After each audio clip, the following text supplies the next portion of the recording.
তুমি কি কখনো ভেবেছ যদি সুপারহিরো নিজেকে ভগবান ভাবতে শুরু করে তাহলে কি হবে? আজকের এই মুভি এক্সপ্লেনেশনে আমরা দেখব আইএমডিবি রেটিং 9 পাওয়া viral series the boys season 5 episode 3। তোমার কসম দিলাম যদি মজা পাও তাহলে সাবস্ক্রাইব করে দিও। আমি আছি মাস্টার মুভি এক্সপ্লেনার। তো চলো শুরু করি দি বয়েজের এক্সপ্লেনেশন। রাশিয়ার একটা এলাকায় পুরনো ভাঙ্গা বাসার মধ্যে কমান্ডোরা অ্যাটাক করে। তাদের কাছে খবর ছিল এই বাসায় আমেরিকা সিআইএ এর গোয়েন্দা লুকিয়ে আছে। হঠাৎ করে কিছু একটা কমান্ডোগুলোর উপর অ্যাটাক করে সবাইকে মেরে ফেলে। লাস্টের একজন বলে আমাকে ছেড়ে দাও, আমার ছোট বাচ্চা আছে। তখন দেখা যায় কমান্ডোদেরকে যে মেরেছে সে হচ্ছে হোমল্যান্ডারের ছেলে রায়ান। সে বলে আমি তোমাকে ছাড়তে পারবো না, কারণ আমি এখানে আছি, এই খবর বাইরে যাওয়া যাবে না। এদিকে সোলার বয়ের নামে ভোট কোম্পানি অনেক ভালো ভালো কথা খবরে ছড়াচ্ছে। সোলার বয়কে এখন টি7 টিমের নাম্বার 2 পজিশন দেওয়া হয়েছে। এমনকি ভাইরাস অ্যাটাকের পরেও সোলার বয় বেঁচে আছে। তাকে আমেরিকার সরকার রাষ্ট্রীয়ভাবে মেডেল দিয়ে সম্মান জানায়। প্রেস কনফারেন্সে হঠাৎ করে হোমল্যান্ডারের কি যেন হয় আসে এসে বলে দেয় সোলার বয় আমার বাবা। এই নিউজ শোনার পর পুরো মিডিয়া গরম হয়ে যায়। ভোটের সবাই অবাক, হোমল্যান্ডার এমন কেন করছে? সোলার বয় হোমল্যান্ডারের উপর অনেক রেগেছিল, কারণ হোমল্যান্ডার জেনে শুনে তাকে ভাইরাস দিয়ে মারতে পাঠিয়েছিল। হোমল্যান্ডার বলে আরে আমি তো জানতাম না বিলির কাছে ভাইরাস আছে, জানলে তো তোমাকে আমি যেতেই দিতাম না। আর তোমাকে তো বলেছিলাম শুধু তাদের খোঁজে বের করার জন্য, তুমি সেটা না করে ফাইট করতে গিয়ে মরেছ। তাই এখানে আমারও বেশি দোষ নেই। কিন্তু মেন কথা হচ্ছে সোলার বয়ের উপর তো ভাইরাস অ্যাটাক হয়েছিল, তাহলে সে বেঁচে গেল কিভাবে? তার তো বাঁচার কথা না। তার সাথে থাকা বাকি দুইটা সুপস তো মারা গেছে। সোলার বয়কে টিভিতে জীবিত দেখে বিলির টিমের সবাই টেনশনে পড়ে যায়। ফট সোলার বয়ের ব্লাড টেস্ট করে জানতে পারে তার শরীরে V1 দেওয়া। এই নিউজ বিলিরাও জেনে যায়। এখন দুই টিমে সোলার বয়কে নিয়ে মিটিং বসে। V1 সবচেয়ে স্পেশাল। ভট কোম্পানির মালিক ফ্রেডরিক ভটের কম্পাউন্ড ভি মেডিসিনের এক্সপেরিমেন্টাল প্রোডাক্ট হচ্ছে V1। V1 ভি থেকেও 10 গুণ বেশি পাওয়ারফুল। এই V1 শুধু প্রথমের দিকের কিছু সুপসের মধ্যে টেস্ট করা হয়েছিল। তারা হচ্ছে Solar Boy, Bomb Site, Torpedo, Private Angel, Stormfront Solar বয়ের জীবন বাঁচিয়েছে। স্টর্মফ্রন্ট হচ্ছে ডক্টর ভটের বউ ক্লারা। বর্ষালা নিজের বউয়ের উপরও এক্সপেরিমেন্ট করেছে। V1ই সোলার বয়ের জীবন বাঁচিয়েছে, আর এই জন্যই সোলার বয়ের বয়স বাড়ে না। সামিরও তার টিমকে দেখায় কিভাবে কম্পাউন্ড ভি এর সাথে তাদের বানানো ভাইরাস কাজ করে, কিন্তু V1 একদম আলাদা। তাই ভাইরাস V1 কে এফেক্ট করার সুযোগই পায় না। বিলি সামিরকে বলে টেস্টিং এর আগে এসব বলার দরকার ছিল। সামির জানায় 1950 সালের পর V1 আর ব্যবহারই হয়নি, তার মানে সোলার বয়কে মারা ইম্পসিবল। এ কথা শোনার পর হোমল্যান্ডার জিজ্ঞাসা করে আমি তো তার থেকেই জন্ম নিয়েছি, আমার শরীরেও কি V1 আছে নাকি? সিস্টার সেজ বলে না, তোমার শরীরে আমাদের মতো শুধু কম্পাউন্ড ভি দেওয়া হয়েছে। হোমল্যান্ডার বলে আমার V1 চাই, যদি সে V1 নেয় তাহলে সে সোলার বয়ের মতো অমর হয়ে যাবে, তার শরীরেও ভাইরাস কাজ করবে না। সেজ বলে V1 আর পাওয়া যাবে না, সব নষ্ট করে দেওয়া হয়েছে। এদিকে বিলির টিম বুঝতে পারছে না তারা কি করবে। সামির বলে হয়তো কিছু V1 এখনো লুকিয়ে রাখা আছে, আর যদি হোমল্যান্ডার সেটা পেয়ে যায় তাহলে তাকে মারা ইম্পসিবল। তখন বিলি বলে তাহলে হোমল্যান্ডার V1 পাওয়ার আগে আমরা আজই ভাইরাস দিয়ে তাকে মেরে ফেলবো। হিউই বলে এটা তো ইম্পসিবল, কারণ ভাইরাসের ভয়ে হোমল্যান্ডার কয়েকদিন ধরে টাওয়ার থেকেই বের হচ্ছে না, কোথাও লুকিয়ে আছে কেউ জানে না। আর তার যে শক্তি, তার সামনে ভাইরাস নিয়ে গেলে ভয়ে এক লাফ দিয়ে মহাকাশে চলে যাবে, 6 মাসেও আর নিচে নামবে না। এসব কথা শুনে বিলি কি বলবে বুঝতে পারে না। তখন হিউই বলে আমাদের এখন উচিত হোমল্যান্ডার আগে ওই V1 খুঁজে বের করা। হোমল্যান্ডার তো এখন V1 এর কথা জেনে গেছে। স্টারলাইট বলে আমি একজনকে চিনি যার কাছে V1 এর খবর পাওয়া যেতে পারে। এদিকে V1 এর জন্য বেঁচে গেছে শুনে সোলার বয়ের কাছে গিয়ে হোমল্যান্ডার মিষ্টি কথা বলে তাকে খুশি করার চেষ্টা করে।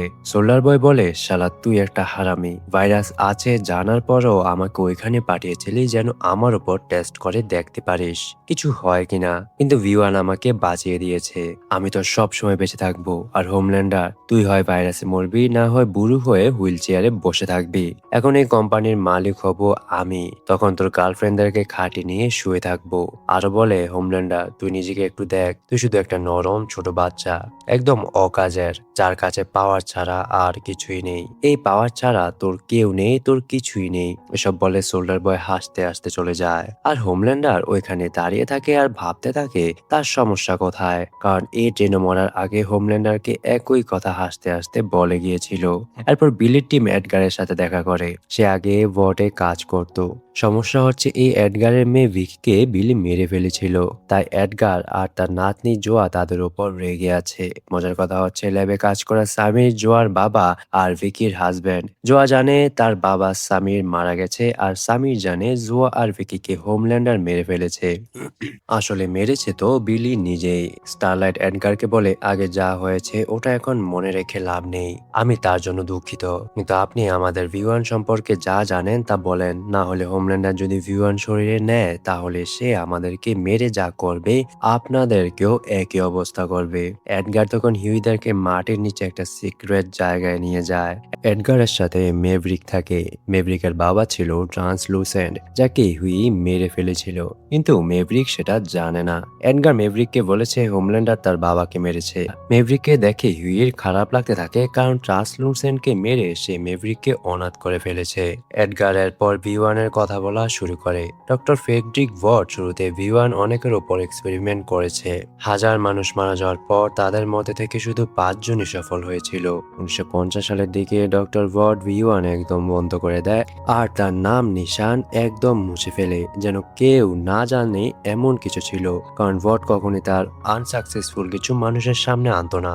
এডগার বলে, আমার জানা মতে ভি1-এর কোনো ডোজ আর রাখে নাই, সব নষ্ট করে ফেলেছিল। এদিকে হোমল্যান্ডার ডিপ্রেশনে চলে গেছে। তার বাবা এজেন সহ আরো যারা সবসময় তাকে দুর্বল, ভীতু, অকাজের বলে অপমান করেছে, এসব ভেবে সে কান্না করে পাগল হয়ে যাচ্ছে।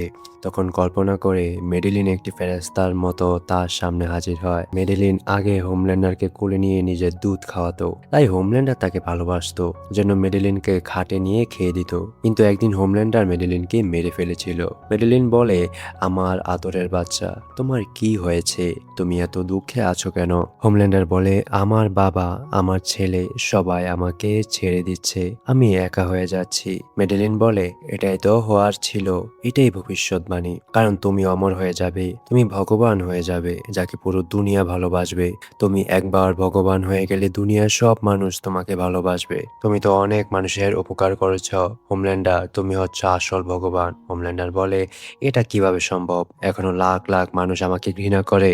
মেডিলিনের ফেরেস্তা বলে, যারা তোমাকে ঘৃণা করে তাদের মেরে ফেলো, বাচ্চাদেরকে মার পেটে মেরে ফেলো, মানুষের শরীরের চামড়া খুলে নাও, যে তোমার বিপক্ষে কথা বলবে তাকে সেখানেই মেরে ফেলবে। এরপর দুনিয়ায় যারা বেঁচে থাকবে তারা সবাই তোমাকে ভগবান ভাববে আর তোমাকে ভালোবাসবে। আমি জানি তুমি শুধু ভালোবাসার পাগল, একবার সবাই তোমাকে ভগবান ভাবা শুরু করলে তোমার আর আদরের অভাব হবে না। এরপর মেডিলিন তার বড় বড় জিনিস দেখে চলে যায়। ওইদিকে এডগারের নাতনি জোয়ার সাথে হোমল্যান্ডারের ছেলে রায়ানের ভালো সম্পর্ক ছিল। সে রায়ানকে ডেকে আনি হিউইদের মারার জন্য। জোয়া বলে, হিউইরা আমাদেরকে বিলির কাছে নিয়ে যেতে পারবে আর আমরা বিলিকে ধরে মেরে ফেলবো, কিন্তু রায়ান এই প্ল্যানে রাজি হয় না। সে বলে, বিলি অনেক ডেঞ্জারাস, সে তোমাকেও মেরে ফেলবে, তুমি এত রিস্ক নিও না। কথা শুনে জোয়া রেগে সেখান থেকে চলে যায়। জোয়া যাওয়ার পর রায়ান দেখে বিলি তাকে লুকিয়ে ফলো করছে। রায়ান বলে, বিলি তুমি এখানে কেন এসেছ? আমি তোমাকে দেখতে পাই না, আমি তোমাকে মেরে ফেলবো। বিলি বলে, আমি জানি তুমি এটা করবে না, কারণ আমরা দুজনেই একটা মানুষকে ভালোবাসি, সেটা তোমার মা, আর একই মানুষকে ঘৃণা করি, আর সেটা হচ্ছে হোমল্যান্ডার। আমি তোমার সাথে একটু বসে কথা বলতে চাই। এদিকে হোমল্যান্ডার সোল্ডার বয়কে ডেকে আনে কথা বলার জন্য। হোমল্যান্ডার হাসপাতাল থেকে মায়ের দুধ কিনে এনে ওটা বাথটাবে রাখে শুয়ে থাকে। হোমল্যান্ডার বলে, আমি তোমাকে আরেকটা সুযোগ দিয়েছি আমার সাথে কাজ করার জন্য, আমাকে ভি1 করতে সাহায্য করো। সোল্ডার বয় বলে, কিন্তু সিস্টার শেষ তো বলেছে ভি1 আর নেই। হোমল্যান্ডার বলে, আমার বিশ্বাস ভি1 আছে, আমাকে একটা ফেরেস্তা এসে বলেছে ভি1 নিয়ে আমি ভগবান হয়ে যাব, এটাই আমার ভবিষ্যৎ। দেখি বিলি রায়ানের সাথে একটা বারে বসে বিয়ার খেতে খেতে বলে, শুধু তুমি হোমল্যান্ডারকে মারতে পারবে, তুমি কল দিয়ে হোমল্যান্ডারকে বাইরে আসতে বলবে আর আমরা ভাইরাস দিয়ে মেরে ফেলবো। রায়ান জিজ্ঞাসা করে, ভাইরাস গেছে কি আমিও মরে যাব? বিলি বলে, হ্যাঁ তুমিও মারা যাবে আর আমিও তোমার সাথে থাকবো, আমরা একসাথে মরবো। রায়ান বলে, তুমি কি আমাকে ইউজ করতে চাচ্ছ? বিলি বলে, দেখো তোমার মা আমার বউ ছিল আর হোমল্যান্ডার আমার বউকে নির্যাতন করার পর তুমি জন্ম নিয়েছো। তুমি তোমার মায়ের জন্য আর আমি আমার বউয়ের জন্য নিজেদের জীবন দিয়ে হলেও হোমল্যান্ডারকে মেরে ফেলবো। আর এটাই হবে তোমার মায়ের ওপর করা নির্যাতনের বিচার। শুধু তুমিই পারবে হোমল্যান্ডারকে মারতে। এরপর রায়ান রাজি হয় হোমল্যান্ডারকে মারার জন্য। আর যাওয়ার আগে বিলি রায়ানের পকেটে একটা ট্র্যাকার দিয়ে দেয়, কারণ রায়ান এখনো ছোট, তার ওপর ভরসা নেই কখন আবার ভয় পেয়ে পালিয়ে যায়। এদিকে এডগারের বাসার সবকিছু খুঁজে মিল্ক বের করে পোর্ট হারমোনি নামে একটা আর্মি হাসপাতাল ছিল, যেখানে ফ্রেডরিক ওয়ার্ড কাজ করত। আর ওয়ার্ড তার ভিওয়ানের রিসার্চ এই হাসপাতালে চালাতো। গভর্নমেন্ট এই জায়গাকে টপ সিক্রেট ঘোষণা করেছিল। মিল্ক বলে, এই পোর্ট হারমোনিতে গেলে ভিওয়ানের কিছু না কিছু পাওয়া যেতে পারে। হঠাৎ এডগারের বিল্ডিং এ সাইরেন বেজে ওঠে। ক্যামেরায় দেখা যায় হোমল্যান্ডারের 3জন লোক ভিওয়ানের খোঁজ করতে এডগারের কাছে এসেছে। তারা ভিতরে ঢুকে পড়লে সবাইকে মেরে ফেলবে। এদিকে ফ্রেঞ্চি আর কিমিকো কিছু ডকুমেন্ট চেক করার জন্য বিলির ল্যাবে আসছিল। তাদের গাড়িতে করে জোয়া লুকিয়ে ল্যাবের ভিতরে চলে আসে। ভিতরে ঢুকে দেখে তার বাবা সামির এখনো বেঁচে আছে। দুজনেই জানতো তারা আর বেঁচে নেই। ফ্রেঞ্চি ভিতর থেকে সাউন্ড শুনে বাইরে এসে দেখে সামির সব ভাইরাস নষ্ট করে ফেলেছে, কারণ সে জেনে গেছে তার ওয়াইফ ভিকিকে বিলি মেরেছে। ভাইরাস নষ্ট করে চলে যেতে লাগলে ফ্রেঞ্চি তাদের আটকায়, বলে এদিক থেকে চলে যেতে লাগলে আমি গুলি চালাবো। কিন্তু কিমিকো ফ্রেঞ্চিকে থামিয়ে দেয় আর বলে তাদের যেতে দাও। আমি চাই জোয়া ভালোভাবে তার বাবার সাথে বড় হোক। আমরা যেভাবে বড় হয়েছি জোয়ার সাথে এমন হতে দিব না আমি। ফ্রেঞ্চিও কিমিকোর ওপর কিছু বলে না এবং সামিরকে যেতে দেয়। কিন্তু আমি বুঝিনি সামির ভাইরাস কেন নষ্ট করলো। তার বউকে যেই মারুক না কেন, হোমল্যান্ডার যে অনেক খারাপ এটা তো সবাই জানে। এদিকে এডগারের বাসায় যারা ছিল তারা কিছুই বুঝতে পারছে না কি করবে। সুপসরা গেট ভেঙে ভিতরে ঢোকার চেষ্টা করে আর লুকিয়ে বাইরে যাওয়ার রাস্তায় ব্ল্যাক নোয়ার দাঁড়িয়ে আছে। ওইদিকে হোমল্যান্ডার তার টিমের সবাইকে জানিয়ে দেয় যত লোক আছে সবাইকে ভিওয়ান খুঁজতে লাগিয়ে দিতে। আর এখন টেস্ট কোনো পশু পাখির ওপর না, মানুষের ওপর হবে। তাদের ফ্রিডম ক্যাম্পে অনেক মানুষ আছে, তাদের উপর ভিওয়ান টেস্টিং করা হবে। হোমল্যান্ডার এখন আর ফায়ার ক্র্যাকারকে পাত্তা দেয় না, তার থেকে দুধও খায় না। তাই ফায়ার ক্র্যাকার হোমল্যান্ডারের উপর বদলা নেওয়ার জন্য সোল্ডার বয়ের সাথে খাটে চলে যায় আর চিৎকার করে খাট কাঁপিয়ে দেয়। খাট কাঁপানোর পর সোল্ডার বয় বলে, তোমার খরগোশে মোলায়ম পশম নেই কেন? পশম ছাড়া তো খরগোশকে আদর করে মজা নেই। ফায়ার ক্র্যাকার বলে, হোমল্যান্ডারের নাকি খাটে আমাকে এভাবে পছন্দ, সে আবার আমাকে মা ভেবে আমার বুকের দুধও খায়। বিলি আর তার ছেলে রায়ানকে নিয়ে আসে ল্যাবে। তার প্ল্যান ছিল আজকে রায়ানকে নিয়ে হোমল্যান্ডারকে বের করে এনে ভাইরাস দিয়ে মেরে ফেলবে। তো ল্যাবে এসে দেখে সামির সব ভাইরাস ভেঙে চলে গেছে। কিমিকো সামিরকে যেতে দিয়েছে।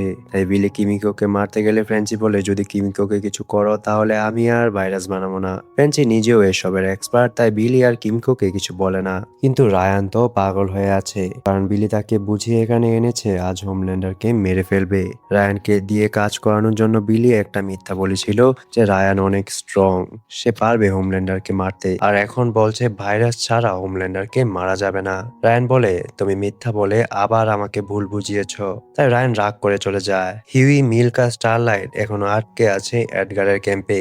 বাইরে বের হওয়ার জন্য তারা মেভরিককে কাজে লাগায়। যেহেতু তাকে দেখা যায় না, তাই মিল্ক মেভরিকের কাছে একটা বেহুশ হওয়ার কেমিক্যাল দিয়ে বলে, তুমি আস্তে করে গিয়ে ওটা তাদের সামনে রেখে দিবে। তারা যখন বেহুশ হবে আমরা এই সুযোগে সবাই বের হয়ে যাব। প্ল্যান মতো মেভরিক নিচে যায়, কিন্তু কিছু করার আগে একটা সুপস তাকে দেখে ধরে ফেলে। তখন দা ডিপ মেভরিককে চিনতে পারে এবং মেভরিক বলে, ডিপ তুমি তো আমার বাবার বেস্ট ফ্রেন্ড ছিলে, তাহলে কিভাবে হোমল্যান্ডার আমার বাবাকে মারলো? তখন ডিপ বলে, খোদার কসম হোমল্যান্ডার তোর বাবাকে মারে নাই, মেরেছে বিলির টিমের হিউই আর স্টারলাইট মিলে। তারা এতদিন তোকে মিথ্যা বলেছে।